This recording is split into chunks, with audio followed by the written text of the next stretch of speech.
अगं मी झाडू मारायला आले. तुझे बाबा म्हणे सगळ्यांना फिरायला घेऊन जाणार आहेत. तू नाही गेलीस बाहेर?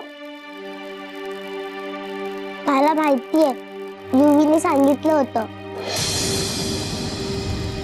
मग तू का नाही गेलीस बरं? मला झोपायचंय. का? काय झालं? काय नाही. अगं हे बघ, तू मला सगळं सांगू शकतेस. तुला काय हवं नको ते बिनधास्तपणे मला सांग. मी आहे ना तुझ्यासोबत. मला बाबांचा राग आलाय. का? काय झालं? हल्ली माझ्यासाठी त्यांना वेळच नसतो. माझ्याकडे लक्षच नाही देत. अगं बाबांना ना खूप कामं असतात, म्हणून तर त्यांनी मला तुझ्यावर आणि घरावर लक्ष ठेवायला सांगितलंय. तुम्हाला? हो. हे बघ, तुला यापुढे काही हवं असेल ना तर तू मला सांग. मी आहे ना तुझ्यासोबत. आणि तुला माहितीये का, मला सुद्धा अगदी तुझ्यासारखी गोड मुलगी होती. तुझ्यासारखेच डोळे, तुझ्यासारखेच केस आणि तुझ्यासारखीच बोलायची ती. मग आता कुठे असते ती? ती आता या जगात नाही. देवाघरी गेली ती. माझी मम्मा पण देवाकडे गेली. जो माणूस देवाकडे जातो तो परत कधी नाही येत. नाही ग पोरी, देवाघरी गेलेली माणसं परत कधीच येत नाही. देव त्यांना आपल्याकडेच ठेवून घेतो. हो, पण तू आता काळजी करू नकोस हा. मी आहे ना तुझ्यासोबत. तुझ्या आत्याजीला जेव्हा वेळ नसेल ना तेव्हा मी तुला फिरायला घेऊन जात जाईन. हा, त्यापेक्षा आपण असं करूया का, आपण आत्ताच देवळात जाऊया आणि त्या देवबाप्पाला सांगूया तुझ्या आईला आणि माझ्या सोनीला परत पाठव म्हणून. देवबाप्पा खरंच पाठवेल? हो, अगदी नक्की पाठवेल बघ. आपण त्याला अगदी मनापासून सांगूया, मग त्याला आपलं ऐकावंच लागेल. चल आपण आत्ताच जाऊया देवळात. नको, पुन्हा कधीतरी जाऊया. का ग? चल ना, आपण पटकन जाऊ आणि पटकन येऊ बघ. नको, नंतर जाऊया. दादा, काही नाही. मगाशी विहंग जे म्हणत होता दुबईला जाण्यासंदर्भात, तेव्हा तू अरे ते मी करतो रे मॅनेज गौरा. पोस्टपोन करेन, मी नाही जाणार आहे आता. अरे पण का? अरे कारण आर्याची परीक्षा आहे, कसं जाऊ? दादा, मागे जे प्रकरण झालं तेच दादा होळकरचं, त्यामुळे तू जाणं टाळतोयस का? त्याचा काय संबंध? दादा, दादा मला माहिती आहे की मी तुझी जागा या घरात कधीच नाही घेऊ शकत. पण दादा, अरे तुझ्या ऍब्सेन्स मध्ये 4 दिवस घराची काळजी मी नक्कीच घेऊ शकतो. पण हे बघ दादा, मला असं वाटतं की तू ही संधी नाही सोडली पाहिजे. हो सत्रित, मलाही नक्की कळायला हवं काय प्रॉब्लेम आहे. प्रॉब्लेम काहीच नाहीये. मी आता याला तेच म्हटलं, आर्याची परीक्षा आहे यार. हे बघ विहंग, आता हे जे काही लाचखोरीचं प्रकरण झालं त्याच्यामध्ये मुंबईच्या इतक्या वाऱ्या झाल्या. आर्याकडे खूप दुर्लक्ष झालं यार माझं. मला माझ्या मुलींबरोबर थोडासा वेळ द्या ना. मुलींकडे? आय मीन मुली बरोबर, आर्या बरोबर. तिची परीक्षा आहे. दादा, तू आर्याची काळजी कशाला करतोस? अरे आम्ही आहोत ना सगळे. मी लक्ष देतो तिच्या अभ्यासाकडे, बस. सत्यजित, तू एक गोष्ट बऱ्याचदा विसरतोस. मी फक्त तुझा मित्र नाहीये, बिझनेस पार्टनर सुद्धा आहे. हे डील आपल्यासाठी खूप महत्वाचं आहे, तेव्हा तू जातोयस.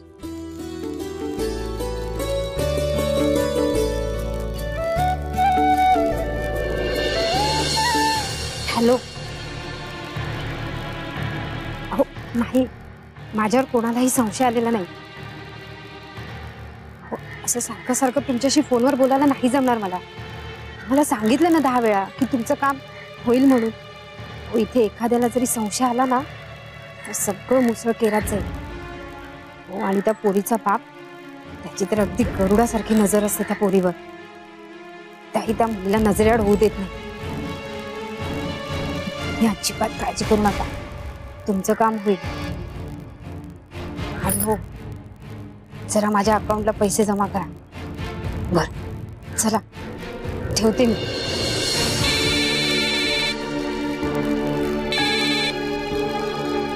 शुभ्रा, मंजिरी बोलते.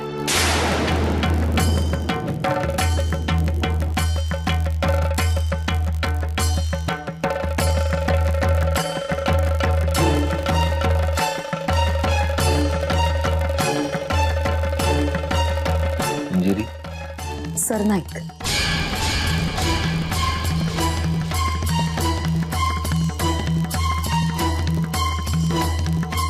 बोला मंजिरी सरनाईक. हे तुम्ही चुकीचं वागलात सत्यजित. 7 वर्षांनंतर पुन्हा तेच वाक्य. जुन्या गोष्टींबद्दल नाही बोलत आहे मी, त्यात मला फारसा रसही नाही. शुभ्राबद्दल बोलते. शुभ्राबद्दल काय काय केलं मी? ते तुम्हाला चांगलंच माहिती आहे. तुमचा नंबर शुभ्राला देण्याची काय गरज होती? इतरांप्रमाणेच तुम्ही सुद्धा कोर्टाचा निर्णय झुगारून लावाल असं वाटलं नव्हतं मला. माझ्या बाबतीत अशा अनेक गोष्टी आहेत मंजिरी, त्यांच्याबद्दल तुला आता काहीच वाटत नाही. तुमच्या या वागण्याविरोधात तक्रार केली तर तुम्हाला अटक होऊ शकते, माहिती आहे ना तुम्हाला? कोण करणार तक्रार? तू. हे बघा, मी तुमच्याशी अगदी सरळपणे बोलते. वाकड्यात शिरू नका प्लीज. आता शुभ्रा, मी आणि तुमच्यात न्यायालयाचा निर्णय आहे. एक मिनिट मंजिरी सरनाईक, एक मिनिट. न्यायालयाचा निर्णय असा आहे की मी माझ्या मुलीला भेटू शकत नाही. इनफॅक्ट ज्या प्रिमायसिस मध्ये ती असेल त्या प्रिमायसिस मध्ये मी जाऊ शकत नाही. पण माझ्या मुलीनं मला फोन करू नये असं न्यायालयाच्या निर्णयात कुठेही म्हटलेलं नाही.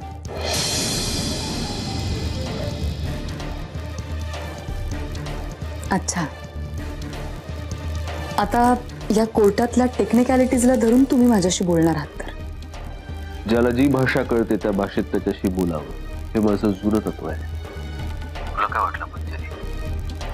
परवा हॉस्पिटलमध्ये मला पहिल्यांदा कळलं तुमच्याबद्दल? नाही. ज्या दिवशी तू दया दाखवून मला त्या क्लिनिकमध्ये सोडून आली होतीस ना, त्या रात्रीच तुझी सगळी माहिती होती माझ्याकडे, सगळी.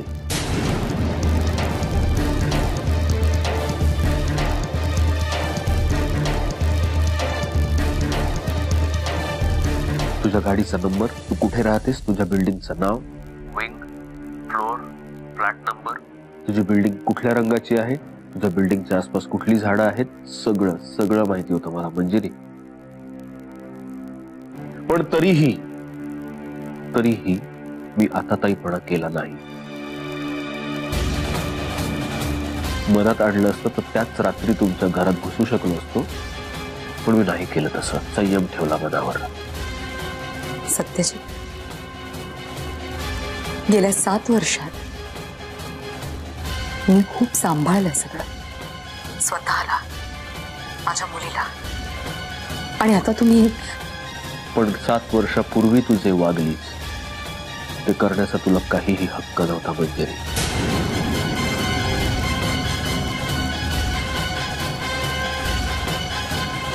आपल्या नात्यात जे काही झालं त्याला सर्वस्वी तुम्हीच कारणीभूत होतात. हो ना, आणि त्याची शिक्षाही भोगलेली. पण म्हणून तू जगाच्या नकाशावरून गायब झाली. एखादा अवयव तोडून टाकावा तसं माझ्या शुभ्राला तोडलंस माझ्यापासून कायमचं. हा, ते करण्याचा तुला काहीच हक्क नव्हता मंजिरी. मी काय करायला हवं होतं आणि काय नको हे सांगणारा मी कोण असं ना? हे बघा, मला जे काही सांगायचं होतं ते सांगून झालंय माझं. बाकीच्या गोष्टी उकरून काढण्यात मला काहीच आनंद नाहीये. ठेवते मी फोन. अगं 7 वर्षांनंतर फोन केलायस, हे तरी विचार की कसे आहात. एनिवे, तू न विचारता मी तुला सांगतो, मी छान आहे. आणि आता तुझा फोन येऊन गेला, आता मी उत्तम आहे. Good night.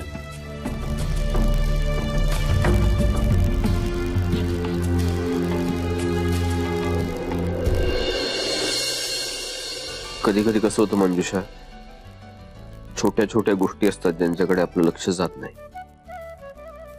आणि लहान मुलांच्या बाबतीत तर आपण काहीच प्रेडिक्ट करू शकत नाही. अरे हो, पण तू आर्याशी काही बोललास का? हो झालं. काय म्हणाली ती? काही नाही, म्हणजे माझ्याशी बोलताना एकदम नॉर्मल होती ती. अरे पण मग ती रडत का होती हे विचारलंस का? विचारलं मी तुला मंजुषा. मला म्हणाली की त्या दिवशीच नेमकी शाळेत तिला ती कुठली ती रेड रायडिंग हुडची गोष्ट सांगितली. ती आठवून आठवून तिला रडायला येत होतं. एवढंच ना? मी उगाच पॅनिक झाले बघ. विहंग पण मला म्हणाला की काय? हेच की तुझाही स्वभाव तुझ्या भावासारखा होत चाललाय. लहान सहान गोष्टींवर पॅनिक आणि इमोशनल होता तुम्ही. त्याला सांग, सगळ्यात महत्वाची गोष्ट म्हणजे हे सगळं त्याच्यामुळे झाले. फालतू ती दुबईची ट्रिप माझ्या गळ्यात मारली, आणि तो नाही का त्याच्या फॅमिलीच्या बाबतीत इमोशनल. तसं नाही दादा, त्याला असं म्हणायचं होतं की तू त्याची बाजू घेऊ नको, कळलं ना? आणि त्याला सांग की दुबईची ट्रिप झाली ना की मी विसरून जाणार आहे ऑफिस, तोंड सुद्धा दाखवायला येणार नाही. त्यानंतर माझा सगळा वेळ फक्त आणि फक्त आर्यासाठी असेल. ती म्हणेल तीच पूर्व दिशा, कळलं?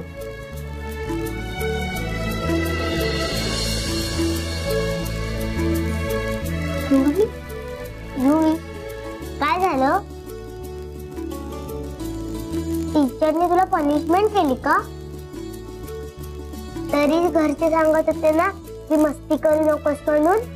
मी गुड बॉय आहे, मला का करतील स्कूल मध्ये पनिश? मग काय झालं? माझ्या बेस्टफ्रेंडचा अथर्वचा बर्थडे होता. मग बर्थडेला चॉकलेट द्यायला बेस्टफ्रेंडला सोबत देतात, पण अथर्वने मला नाही दिलं. त्याने तुषारला लिहिलं. आता तू माझा बेस्ट फ्रेंड नाहीये. बरोबर आहे तुझं, मला पण नाही आवडत असं, पण मला तर अथर्वचा राग आलाय. तुला कोणाचा राग येतो? मला बाबांचा राग आलाय. बाबांचा का? काय ते नाही सांग मला, तुला बाबांचा राग का येतो? जाऊ दे, नंतर सांगेन. ए नाही नाही, तुम्ही बरं नाही करत. मला काही नाही सांगत, आणि माझ्याबरोबर खेळायला पण येत नाही. मला आता होमवर्क आहे. अगं आर्या, आर्या! सत्य, काम झाली का रे समधी? जायचं आहे ना तुला? कामं काय आजी, सुरूच असतात. एक संपलं की दुसरं उभं राहतंय. समन सामान घेतलंच ना व्यवस्थित? आयत्या वेळेला गोंधळ वाया न कर. आजी, पहिल्यांदा निघालोय का प्रवासाला? 2-4 दिवसासाठी तर जायचंय. असून असून काय असणार आहे पॅकिंग? मी काय म्हणते सत्या, तू जाऊन आल्यानंतर आपण घरात सत्यनारायणाची पूजा घालूया. मी तसं गुरुजीसनी बोलून ठेवते. हे काय मध्येच? काय नाही रे, बरेच दिवस झाले घरामध्ये देवाधर्माचं काही झालं नाही बघ. त्याच्या कृपेने समजा व्यवस्थित चाललं या. त्याला इसरून कसं चालेल, म्हणून म्हणलं तू आला की पूजा घालूया. नाही, आपण घालू पूजा, पण मी जाऊन आल्या नाही. मी जाऊन आलो की पहिले मी आर्याला घेऊन फिरायला जाणार मुंबईला. अगं तिला कधीच प्रॉमिस करून बसलो एस्टेल वर्ल्डला घेऊन जाईन म्हणून, अजून काही केलं नाही. अरे पण पूजा झाल्यानंतर घेऊन जा की तिला. नाही कुठं म्हणते मी. नाही आजी, आधी आर्या मग पूजा. सत्या, मुंबईला जायचं कारण आर्याच आहे दुसरं कोणी नाही? दुसरं काही कारण नाही ना? नाही, म्हणजे तुला काय म्हणायचं ते आलंय माझ्या लक्षात, पण तसं काय नाही. आर्याकडे गेल्या काही दिवसात बरंच दुर्लक्ष झालंय माझं, पण आता नाही, मी तिच्यासाठीच चाललोय. बरं आजी, काल मंजिरीचा फोन येऊन गेला. खरं? मग काय म्हणली ती? म्हणली माझ्या मुलीपासून लांब राहा. काय? तिची काय एकलीचीच पोर आहे ती? उधळकरांचं बिरागात आहे तिच्यात. कसं ते काय बी असलं आजी, तरी कायद्यानं मला बंदी आहे शुभ्राला भेटाया. त्याचीच आठवण करून दिली मला मंजिरीनं पुण्यांदा. तिला कळलंय की मी आज शुभ्राला माझा नंबर देऊन आलो म्हणून. सांभाळून रे बाबा, नाही म्हणजे मंजिरी काय करायची नाही खात्री आहे माझी, पण सरनायकांचं काय सांगता यायचं नाही. तू शुभ्रा संग बोलतो हे त्यासनी कळलं तर लई राग येईल बघ, आणि मग त्यांनी रागाच्या भरात काय दुसरं संकट उभं करायला न. आजी नग काळजी करूस, जे काही करीन ते समजून उमजून आणि जपून करेन. मला हौस आहे का पुन्हा जेलात जायची? चल आता इशे काढला तेच तर करतो माझं पॅकिंग, तुझा आराम करत जा. हो, अहो मी काढलेली बातमी एकदम खरी आहे. त्या पोरीचा बाप 4 दिवसांसाठी बाहेरगावी जाणार आहे. हा चान्स आपल्याला परत मिळणार नाही. आपलं काम पूर्ण करण्यासाठी हीच संधी चांगली आहे. तुम्ही तुमचा निर्णय मला लवकरात लवकर कळवा. बरं, ठेवते फोन मी. काय? कोणाशी बोलत होता? ते आमच्या गावचे सावकार आहेत ना, त्यांनी माझी जमीन हडप केली. मी संभाषणाचा विषय नाही विचारला, कुणाशी बोलत होता त्या माणसाचं नाव विचारलं. ते आमच्या इथले एक समाजसेवक आहेत. कोण समाजसेवक? ते खूप भला माणूस आहे तो. शैलाताई, त्या भल्या माणसाचं काहीतरी नाव असतं की नाही? हो हो आहे ना. ते समाजसेवक ते दादासाहेब.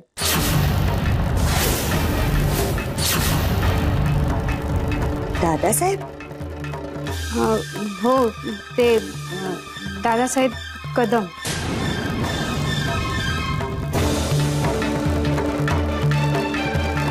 हा, मग त्यांचं काय?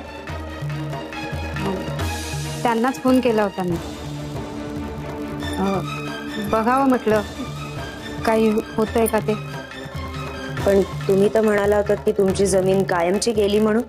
हो, पण ते कसं असतं ना ताईसाहेब, माणसाला एक वेडी आशा असते ना. आणि खूप चांगले आहेत होते, सगळ्यांनाच मदत करतात. मलाही म्हणाले होते बघतो काही करायला येतं का, म्हणून मग मी त्यांना फोन केला. या घराचा एक नियम आहे शैलाताई, घरातल्या लहान मुलांनी आणि नोकर माणसांनी घरातल्या इतर कुठल्याही जबाबदार माणसाला विचारल्याशिवाय फोनला हात लावायचा नाही. पहिली वेळ आहे म्हणून ठीक आहे, पुढच्या वेळेसपासून काळजी. फोनला हात नाही लावायचा.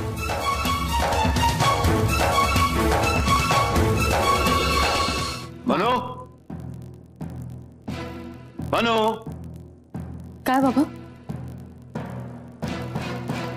बघ, मला तुझ्याशी एका महत्वाच्या विषयावर बोलायचं. हा, बोला ना. म्हणजे आताच मी महाबळे वकिलांशी बोललो. महाबळे वकील? आता इतक्या वर्षांनी त्यांची काय गरज आहे आपल्याला? कारण इतक्या वर्षात सत्यजित मुधोळकरची सावली आपल्या घरावर कधी पडली नव्हती.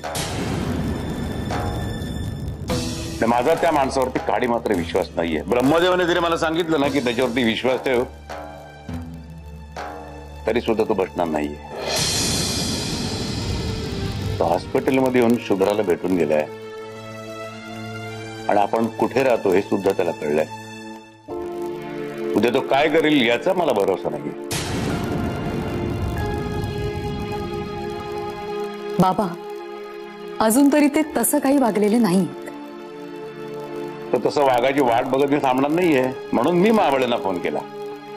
तेव्हा त्यांनीच मला सांगितलं की हॉस्पिटलमध्ये येऊन त्याने कंटेम्प्ट ऑफ कोर्ट केलेला, आपण त्याच्या विरुद्ध ऍक्शन घेऊ शकतो. मग काय माझ्या ओळखीचे एसीपी जोशी आहेत, त्यांना हे सगळं सांगावं आणि त्याच्या विरुद्ध काहीतरी कंप्लेंट करून ठेवावी असं मला वाटतं. पण कुठली ऍक्शन घेण्यापूर्वी म्हटलं तुला सांगावं, तुझ्या कानावर ही गोष्ट घालावी, म्हणून मी तुला मुद्दाम बोलवलं.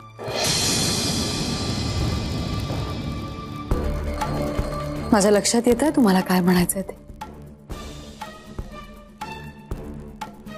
तुम्ही पाण्यात दगड मारून पाण्यावर किती तरंग उठतात हेच बघताय, नाही का? या 7 वर्षांनंतर सुद्धा माझ्या मनात सत्यजित बद्दल किती प्रेम, किती आपुलकी आहे हेच बघायचंय ना तुम्हाला. मी फक्त एवढंच सांगेन बाबा, सत्यजित विरुद्ध कोणतीही ऍक्शन घेण्यापूर्वी माझ्या मनाचा विचार करण्यापेक्षा शुभ्राच्या मनाचा विचार केला तर जास्त बरं होईल.